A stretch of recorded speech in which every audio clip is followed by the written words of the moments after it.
Hi, my name is Bailey Blau, and this is my Module 5 Barriers to Web 2.0 for AEP 800. Just to summarize all of the articles and videos that we watched for this module, I think it's safe to say that technology is part of our everyday lives, but I think we need to remember that it's a part of our everyday lives after school for most of us, but not all of us. A lot of our students don't have the same devices or access available as our other students, so that's important to keep in mind. Then I wanted to think about who uses technology. So I know that our school uses technology to communicate with our parents and to even communicate with our teachers and within our building. A lot of our reminders and updates on our calendar is all through text, email, alert now type of communication. And this is the first year that we have not done, a hard copy of our bulk order for next year. So all of that is being done online also. Businesses use technology a lot. We pay a lot of our bills online, and our hospital for healthcare, our hospital sends us a lot of updates and reminders on our kids' appointments through text message or email. And all of my kids have web portals, and I can go on and check their medical history and their current prescriptions and all of that. So I think technology has definitely broadened to all aspects of life, and it's not just within our school systems. Can the digital divide be resolved, and why? I think eventually the divide will get smaller and smaller. I think we're very far off from it right now, but there are a lot of things changing that are that's making it a lot smaller of a divide. There are some things that I think is continuing to keep the divide in place, though. First of all, generational resistance. I see that within our school and in my own personal life. A lot of our teachers are very resistant to using technology, and I think it's a lot of a lack of training. So if the training was in place, they might be more willing or more able to actually use the technology that we are asking them to. And I think they also kind of get stuck in the idea of, well, students didn't need that 10 years ago when I was teaching, or 20 years ago when I was teaching, so why can't I just keep doing what I've always done? And I think we forget that our students, or some teachers forget that our students are growing up in an entirely different world than our students were 20 years ago. Exposure is huge as well, because a lot of our students and teachers do not have the type of technology at home that we do at school. I think expense is a big factor, because, for example, my students ask me what would happen because I dropped my phone in class, and they asked me, Mrs. Blau, how much would you have to pay if your phone would break? $50? And I think when we really think about how expensive our technology is and what it takes to be able to provide that to our students and for them to have that at home, it's a huge factor in if our students are going to be able to have that access at home. So, like I said, training is a huge part of it also, making sure that our students and our teachers know how to effectively use the technology that we're asking them to. And then the last thing I wanted to talk about on this slide was restricted access. And I think the access to internet is probably the biggest factor in the digital divide. Eventually, I'm hoping that all of our students will be able to access the internet if they have an able device. So if we have the Chromebooks at school and we allow them to check them out and bring them home, I'm hoping that our society eventually gets to a point where that device will have internet no matter where they're at, so they can use it at home. And I'm not sure how far off that is, but I think that will definitely help with the digital divide that we're seeing with our students. What skill sets do you feel 21st century students must acquire prior to graduation? I felt like I was a little bit broad with my answers on this, but I think that they are all relevant. All of these skills are relevant to what it will take for our students to be productive citizens in our society.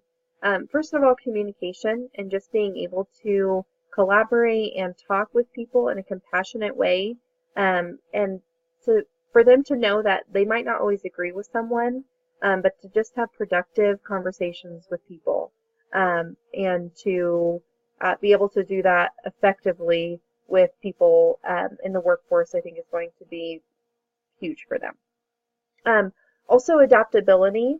I think it's really important that our students know how to roll with the punches. So if they come to something that they are unsure of or not familiar with, that they're willing to learn and that they don't have to know everything, but they're excited to take on a task for in their career or even in their personal life.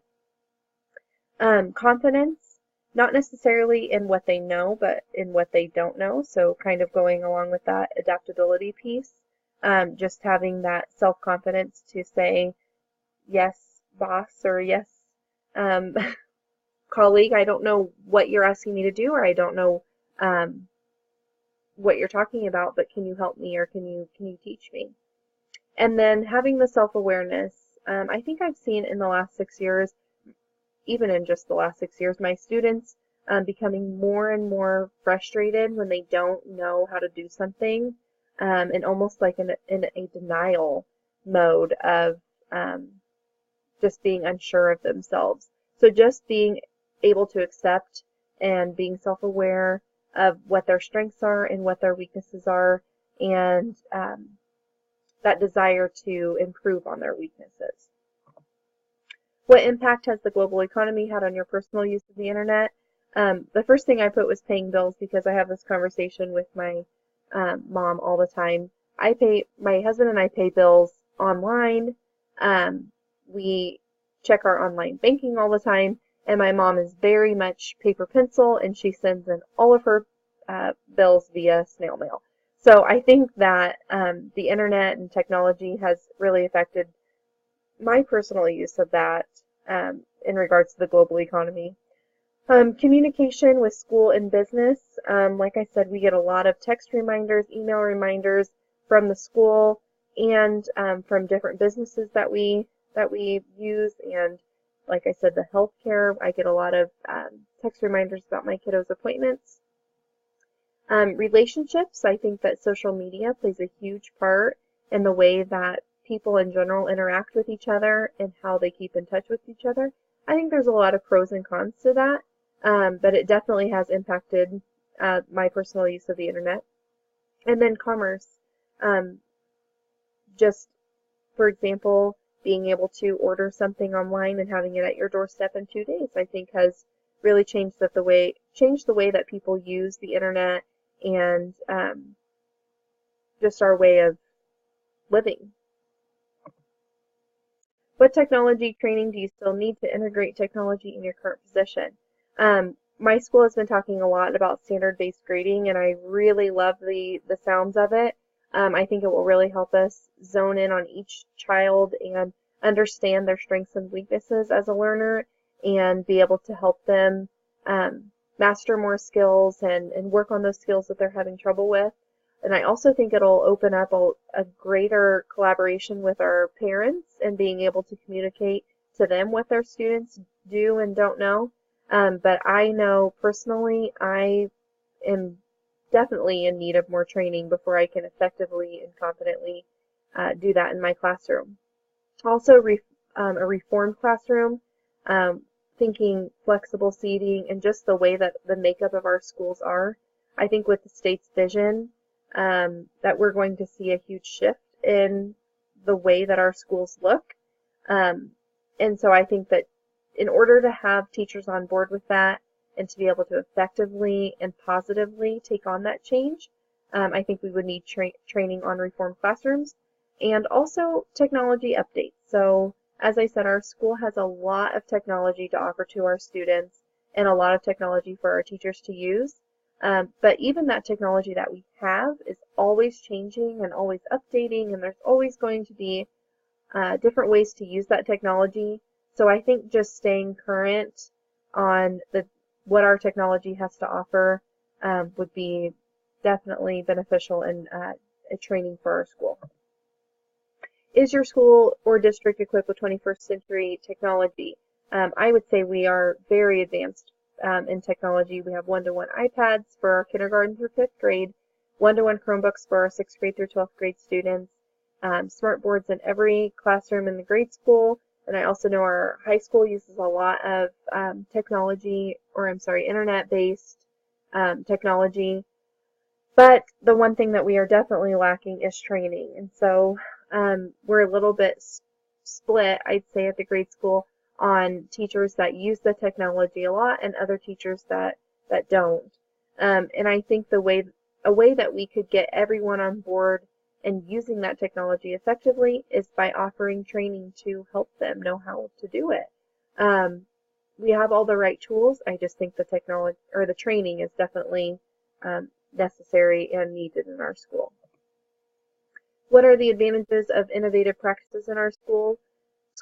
I really like the idea that our students get to control their learning. We talk a lot about project-based learning, and so I like the idea of that. And I also think there's more room for accommodations and enrichment when we use technology. It just gives our students more tools to either have those accommodations for things that they're struggling with, or to be enriched. I have a lot of students using technology for some research. After they complete a program that we have in my classroom, they get to work on some research. So I think it's really great for enrichment also. Global experience in our four walls. So at the beginning of the year, my students were reading a story about the Golden Gate Bridge, and we were able to get on Google Earth, and we could go see a live stream and different pictures of the Golden Gate Bridge. And then, it makes my students feel like they could actually be there and they can see the world without even leaving our classroom. And I think all of these practices prepare our students for their future and being college and career ready. I tell my students it's okay if you don't know what you want to be yet. If you want to be a farmer, a teacher, a doctor, that's great. We'll always need those jobs. But it's okay if you don't know, because your job might not even exist yet. So I think all of these practices are preparing our students for whatever career they choose in their future. What disadvantages do you see? I think in our schools, one big disadvantage is frustration from different stakeholders when there's a lack of training. So not only from our students, but from our teachers. So if there's not the training there to help them know how to effectively use the technology, then it causes a lot of frustration. I think our older teachers that have been teaching for a long time kind of lose sight of the future, and so they are resistant to that change, and they want to kind of stick with the way that they've always done things. But also the teachers that are younger that want to use the technology kind of lose sight of the basics. So I think there's a happy medium, and I think getting there is what's important. And then in general, our students are using the internet, and not just within our schools, but when they go home. And I think there's a lot of anonymous interactions that go on. So when our students are using that technology, they're able to put on a mask, and they are just a username, and the person they're talking to is just a username. And so I think that's a little bit scary, because they kind of lose sight of what's reality and what world they're in when they're on the internet. And so I think it leads to a lot of cyberbullying and just undesirable choices and characteristics that we wouldn't normally see if it wasn't for that anonymous factor. And I think that leads into some vulnerability, and so our students are able to be bullied in another way, or to go on any path they want when they're on the internet, and I just think it could lead them down a wrong road. And then in regards to cyberbullying and appropriate internet use, we do have acceptable use policy at Trigo, and I think that really helps set the expectation for what we expect of our students. And we also have Next Tech come in and present to the grade school and the high school to kind of help with that character education. So that's all I've seen in my time at Trigo. Thank you.